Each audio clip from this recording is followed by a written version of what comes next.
Pour yourself a cold one. Let's strike 'em, huh? And listen to Ross Tucker break down the top college prospects on another tasty edition of the College Draft. Yeah, it is Daddy Soda time here on the College Draft podcast, presented by our unbelievable YouTube page, youtube.com/Ross Tucker NFL. Please subscribe and please comment in any way. You could win the cameo style shout out at the end of the week that we love giving out. Of course, I am Ross Tucker, former NFL offensive lineman, 5 teams, 7 years, at Ross Tucker NFL. We are at Ross Tucker Pod. Already posted today's Monster Monday Ross Tucker football podcast that you can and should check out. Lot to get to there with all of the divisional round games. It was awesome. Lot to get to on this show as well. I've been looking forward to this one. Today is NFL underclassmen early entrant deadline. Kind of. We will explain as we move along. When I say we, I'm always including my guy, Emory Hunt. He's the guy that you follow on Twitter at FBallGamePlan. Football Game Plan on YouTube. Speaking of YouTube, we're youtube.com/Ross Tucker NFL. He's Football Game Plan on YouTube. And then the key now, look, there's 28 teams that the offseason has started. Footballgameplan.com/2021 draft guide. Footballgameplan.com/2021 draft guide. Emory, always good to talk with you. I think this is cool. We've never done this show before where we just talk about some of the early entrant deadlines, decisions that we found interesting one way or the other. There's certainly a couple from Penn State that jumped out to me. I know there's several quarterbacks that jumped out to you. There's also a different process this year a little bit that I want to dive into with you. I'm not sure I totally understand it, so I want to get your thoughts. Before we do any of that, though, I did want to know, for you as a guy with the scouting background and with the football game plan draft guide, any big takeaways for you from divisional round in terms of what we should be looking at from prospects and players moving forward? You know, it's interesting when you think about like from the divisional round. You saw Deontay Harris and his impact and what he was able to do from coming from a Division II school, and you see him out there doing his thing, and it just made me think of the draft this year, how we won't have that guy in this year's draft class because a lot of the small schools didn't play. So we'll talk about them in the 2022 draft. But it's just interesting to watch like how big of an impact you can make, and it really doesn't matter where you come from. So watching the Saints go out there, and you saw the impact that he had in that game not being out there, it made a huge difference in what they were able to do from an explosiveness standpoint. And for the Browns, you had an opportunity to knock out Kansas City. Just razor thin. It shows you how football really is a game of inches. One more inch, and that's a touchdown that the Browns have going into halftime. But what a great hustle play by Sorensen to dislodge it and knock it out of bounds to get the touchback. Yeah, I mean, that was an absolutely crazy, crazy play on so many levels. I got to ask you this, Emory, because I was talking on a radio earlier this morning. I was thinking about this, and you're the right person to talk to about this. Do you think Lamar will ever throw the ball well enough that they'll get to a Super Bowl and win it? Think Lamar Jackson will ever be able to throw the ball well enough that they'll get to a Super Bowl and win it? Yeah, and here's my issue with Lamar. It's not the fact that he can't throw like people will throw out there. It's the fact that he's not asked to throw, because we forget. And I said this when he was a draft prospect. We never got to see Bobby Petrino with Michael Vick because Vick went to jail that year. Him working with Petrino is what it would have looked like in the NFL with Michael Vick. So it's not like Lamar can't throw. He threw the heck out of the football consistently at Louisville, and when he threw the football at Louisville, you didn't see any of the receivers go to the NFL. So it's not like this guy ran the triple option and is now playing in the NFL. If they had an offense that took advantage of his passing ability more so than his legs, and I've always said this too, the best threat for a quarterback that has the running ability like Lamar Jackson is to not call design run plays, because that gives you a chance defensively. The worst thing that could happen for you defensively is when the play breaks down and that guy that has 4.3 speed takes the heck off. That's the difference. So if they allow the offense to run through his passing game like Buffalo does with Josh Allen, then when the play breaks down, you still have that ace in the hole in Lamar Jackson. So yes, he can throw himself to a Super Bowl. I think Baltimore's offense has to evolve and add more dynamic playmakers in the passing game to expand those threats, because outside of Mark Andrews, who's really your intermediate option, who threatens you deep down the field? And you can't say Marquise Brown because he's not the deep threat. A deep threat to me is someone that you fear going deep down the field because he has the great ability to catch the football. Do you really worry about Marquise Brown going deep down the field? I'm more afraid of someone like Dez Bryant going deep because I know he can go up and get the football, as opposed to a guy with speed. Speed doesn't make you a deep threat. Your ability to catch football consistently really does. So I think when you look at that Ravens offense and expanding the passing game, it's not a question of whether Lamar can do it. It's whether or not the Ravens can create offense. Can they expand their coaching ability as far as throwing the football, letting the pass go first? So you saw in that game when Lamar was asked to throw to get themselves back in the game, they got down the field real quickly. And we've seen this time and time again. I think what happens is in the national media, you get like this narrative that it gets pushed, that Lamar can't throw. It's not that he can't throw. He's only doing what he's asked to do. If the playbook that they have is 65% run, then, and here's the issue. When you're having that playbook that's 65% run and you're not asking him to throw often, and we talk about this a lot, quarterbacks need to get in the rhythm. It's hard to get in the rhythm when every pass you throw is the most significant pass you have to throw, right? So you don't have that luxury of incompletions like a quarterback that throws 40 times a game. So I think they just have to rethink their philosophy. The run game is still going to be the run game because Lamar is a threat, and that's going to open things up for all your backs, and it's going to open things up for him. But you don't have to make him a part of the run game. Maybe inside the red zone you can do that, but you want his running to be the last resort because that's going to keep the coverage being what it is. It's going to give him more lanes to run, because you see a lot of his big runs, I believe, outside of what we saw last week or 2 weeks ago against Tennessee, the big runs come from when the play breaks down. And that play against Tennessee was when the play broke down. It wasn't a design run play. Let's get into this year's college draft declaration day, which is today. By the way, I guess they have until the end of the day. So if there's any big surprises, Emory, that happen the rest of the day, you and I can touch on that next week when our focus will be the Senior Bowl. But for right now, we can talk about the guys that we know have declared or have not. But we got to start with this new rule this year, man, which is really weird, which is that we all know that every guy was able to get an extra year this year because of the COVID pandemic. Well, the NFL came out and said that if you're a senior who's completed your 4 years of eligibility, you actually have, Emory, until March 1st to decide whether or not you're going to use that extra year. I got to be honest with you, Emory, I can't say I totally understand the thought process there.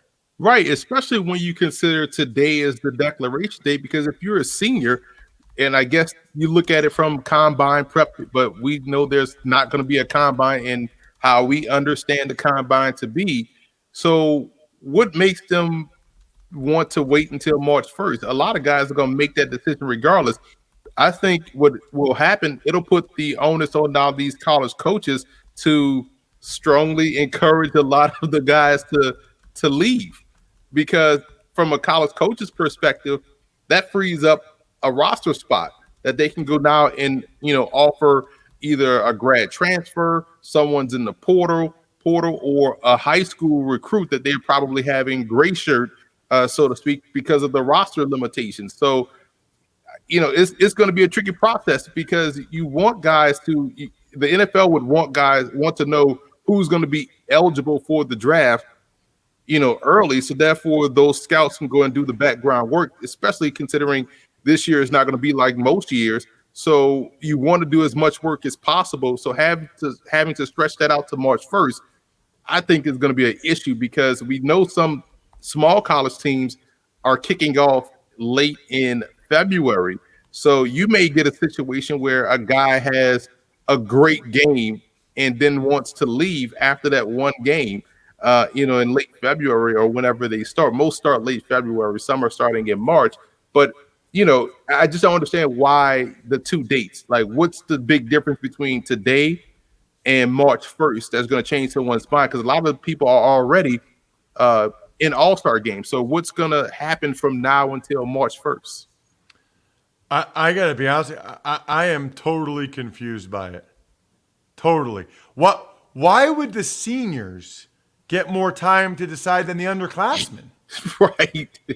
Yeah, that's the part that I can understand if that was the drop dead date for the underclassmen and maybe switch today to the seniors. That would make more sense than anything. But still, like, what changes from the mindset? Like, unless that gives them the NFL I'm talking about in their advisory board, I don't know how long that process takes, to say, hey, this guy submitted names. They submitted their names to the advisory board, and they're waiting to hear back from that group on their grade. That maybe that's a situation to where they're going to need that extra time because a lot of guys are putting in those inquiries. But other than that, I just don't know why March 1st. If anything, make it the end of the month. I don't get it. I'm not sure I will get it, Emory. But look, we got to move on. We got to get to the guys that have declared so far. All the seniors I know, I think have already made that decision, right? Like for the most part. Yeah, you don't see any more of these, Twitter photo declarations anymore, like talking about it. I mean, you had the one with Trey Sermon. In the last day or two, you had Travis Etienne declaring, even though he's like a 9th-year senior. So he declared. But other than that, you're right. You don't see the rash of them like we saw in December or right before the title game. So there's a bunch we can get to, obviously. I guess I just wanted to get to some of the ones that stood out to you, right? Like there's a bunch of obvious ones. Like we're not going to talk about Travis Etienne's decision to go to the NFL, okay? Other than he probably should have done it last year, but that's a whole other story for another day. There are some guys, though, that I wanted to get your opinion of. The first one, and we might have touched on this on an earlier episode, is D'Eriq King from Miami, who, there's a lot there, man. I was, the whole thing when he transferred from Houston to Miami, I was a little surprised he's going to do an extra year, and then he tears his ACL. Yeah, and it's funny because, and I have to preface this because it's going to sound like how I don't want it to sound, but it's almost like the ACL helped him make that decision because he was kind of torn between, he did a really good job this year and was a big part of the reason why Miami was winning games, and proved that he can go from one system to more of a pro style system and then be successful. He had some comeback wins and all those good things, and this is now is a time to be a short quarterback, right? And so you thought, okay, he could come out and be a draftable quarterback. And but you started to hear the rumors that he may think about going back for another year. And it's unfortunate that in that last game, he tore his ACL. So that kind of made the decision for him to go back. But now he has all of these injury concerns because he had the injuries at Houston. He made it all the way throughout the season, really, scot-free in the bowl game, no less, gets hurt and tears his ACL. So now he has to go through the rehab, and he's going to have some more injury concerns and questions next year. So it's not surprising, but it was surprising that he was, kind of wavering on his choice to go, back for another year, which will probably, I think, will be his 6th year. Yeah. It seems like there's a decent amount of guys that were going to get drafted in the middle rounds that are coming back. The big Ohio State tackle that people thought would go in the 2nd round, he's coming back. Another receiver that jumped out, or quarterback that jumped out to you, Emory, was Zerrik Cooper from Jacksonville State. Yeah, Zerrik Cooper, transferred from Clemson, and Jacksonville State played this year. And if you remember against Florida State, he balled out. He had success, and he's had success at Jacksonville State last year, led them to the playoffs. He's, I think, their all-time leading passer in just 3 short years there. And so I thought, here's an opportunity where the quarterback crop is not as thick, not as long because of people going back. A lot of the junior quarterbacks are going back. A lot of the small school prospects are obviously going to be playing in the spring, so they're not declaring. So here was an opportunity for you to be a mid-round pick because, again, you had the FBS pedigree. You had success at Jacksonville State. You played well against your Power 5 opponents. And when he decided to go back, again, he's another one that got hurt this year. Later in their season, they played a truncated schedule. I think he broke his leg or something. So I thought it was interesting for him to, decide to go back as opposed to declare. Because to me, it would have been a decision where you look at who's in this draft class and how stacked and crowded. I mean, the 2022 draft, 2021 college football season and the 2022 draft will probably be the most competitive season and draft that we've ever seen. This year is going to be thin and slim from a draft perspective, so I probably would have taken my chances in this class as opposed to next year. Interesting. Explain that again. Why? Think about it. Let's say for a preseason, right? When we started doing this show, and all throughout, let's say from February let's say from March to when we started to do the show, we didn't know if we were going to have a college football season, right? So I started to get ahead of some of these prospects, started to grade some prospects. And between you, me, and everybody that's watching and listening to the show, I had about 84 quarterbacks graded already. That list right now, with guys that have declared and let it be known that they're going to the NFL, moving on and not taking advantage of the extra year, 23. So imagine the amount of quarterbacks that I had graded that are going to be next year. Ooh. And looking at my running back list, it's longer. It was like 100 plus running backs that I had graded. Because remember, we had nothing to do during the pandemic but just watch film and just do nothing before we found out we're going to have a college football season. That list is already at 40. So it's like, man, a lot of good players are going back to college, which is going to be great for the game. But, man, next year's draft class is going to be stacked. So this year, even if you are probably on the fringe of maybe a priority free agent, you probably would have gotten drafted in the 7th round in this class. Last year, you're probably going to end up being a priority free agent because it's so deep and talented with guys that are taking advantage of that extra year. One guy that is leaving school early that I know caught your attention, Emory, is a quarterback that's highly touted coming out of high school, and that is Davis Mills from Stanford. That one surprised me a little bit too. Especially when you consider he didn't light it up. I could see if he had a Kyle Trask year and said, you know what, let me just leave while my name's hot. Everybody's talking about me. The people on Twitter are retweeting my throws and saying this is the best throw they've ever seen. This is the highest grade they've ever given a quarterback since they've been doing this. Draft Twitter loves to overrate, right? And so when you don't have none of that going for you, why are you coming out? And granted, it's his decision, but Stanford really was just basic offensively this year. And outside of maybe one or two throws that say, oh, wow, that's a great throw. Yeah, but you're a Power 5 quarterback. You're supposed to make that throw. That's been amazed that a great tailback at Georgia has a long run. Yeah, you're kind of supposed to do that. That's why they brought you in there. That's the difference between you at University of Georgia and you at University of Georgia at Kentucky. You know what I'm saying? So you're supposed to be doing certain things. So I was shocked to see him declare, because I'm thinking like maybe I missed something. So I went back and watched him. I'm like, well, why did he come out? But his choice, and we'll see. But we know the NFL has a type, so maybe he knows something that we don't know.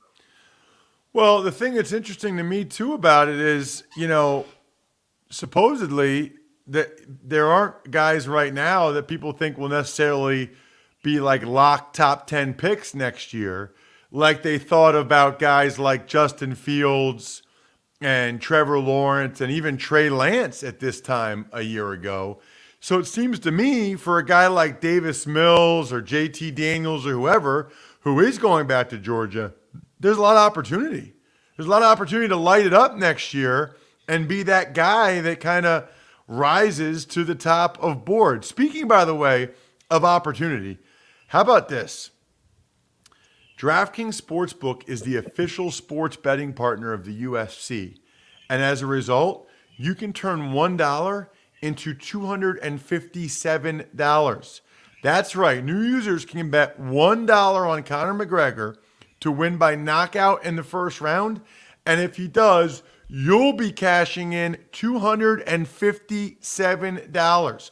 Bet a little, win a lot. It's that simple.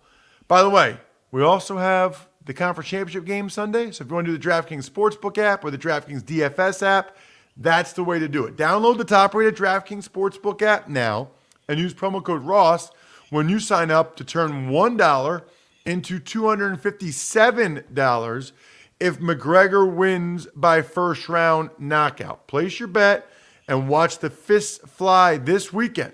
That's code Ross for new players to get $257 if McGregor wins by first round knockout. Limited time only at DraftKings. Sportsbook must be 20 or older. New Jersey, you pay only. Restrictions apply. See DraftKings.com/sports for detailed gambling problem. Call 1-800-GAMBLER. So it's interesting, Emory. I follow Penn State closely, living here in central Pennsylvania.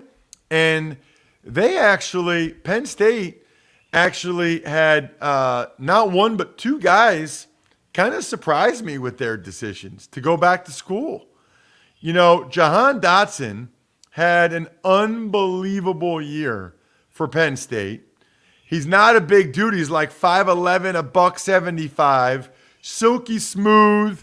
He's got a good burst, but he's not a burner. I don't know that he could do much more than he did this year. And he come back to school. He was a true junior. Now, I will say this. There's a lot of good receivers out in this year's draft.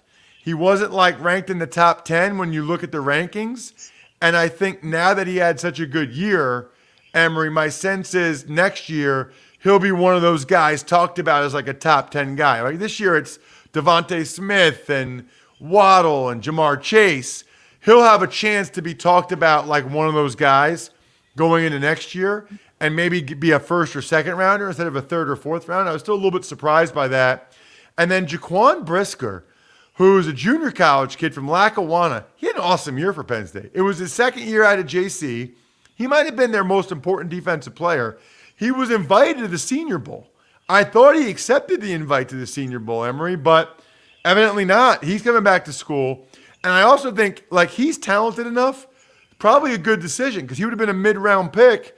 But I think now he'll be up for the Thorpe Award. People will be talking about him in very high regard.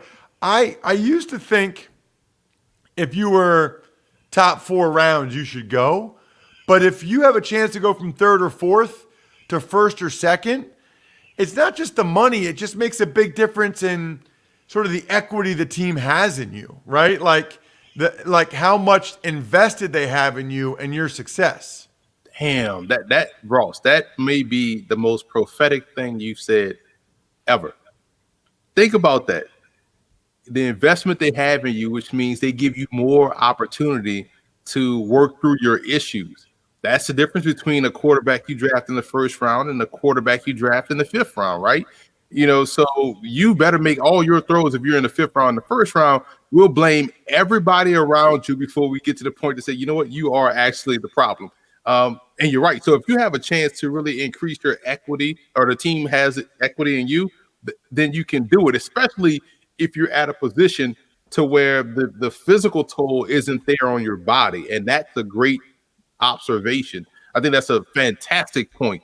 That would be a little bit different if you're in the trenches, which is why it's shocking to see the Ohio State guy go back, or some of these guys in the trenches go back to school.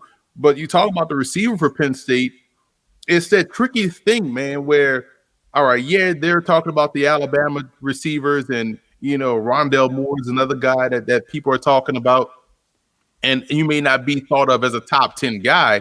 However, in this draft class, because the pickings may be slim, you may get elevated, from a third round to a second round. We've seen this done with quarterbacks, to where you have a QB that was probably a third round guy, but because the quarterback picking is slim in this particular draft class, whatever, he may get elevated to high second round. And there's always going to be a run on positions, and receiver seems to be one that's going to be one in this class that's going to be run on. So you're going to see guys continue to move up around, perhaps. So it's always interesting, because now you don't know where you're going to be picked, but you do have an idea of, if there's elite talent at the top and it's not a depth of talent, your position is going to get pushed up. And it's interesting. It's tough to game. Okay, when is that going to happen? Juxtaposed to, should I go back? And it's interesting because all of those Penn State players you mentioned, I thought was going to easily go, especially considering what happened this year. They didn't really have a good year, but I am actually surprised that a lot of guys are all about team, this year, in terms of the decisions they've made to go back, which is why I'm excited for next year's college football season. It's also interesting just to see the schools that have the most guys that leave. Like Texas has 4 leaving early. USC has 6, including Amon-Ra St. Brown and Jay Tufulele and Elijah Vera Tucker. How about Virginia Tech, by the way, having 2 top 15 guys, and Caleb Farley and Christian Darrisaw? You don't see that all that often. TCU has 3, Syracuse has 3, South Carolina, Stanford has 4, which you just don't kind of expect that, I guess, from a Stanford.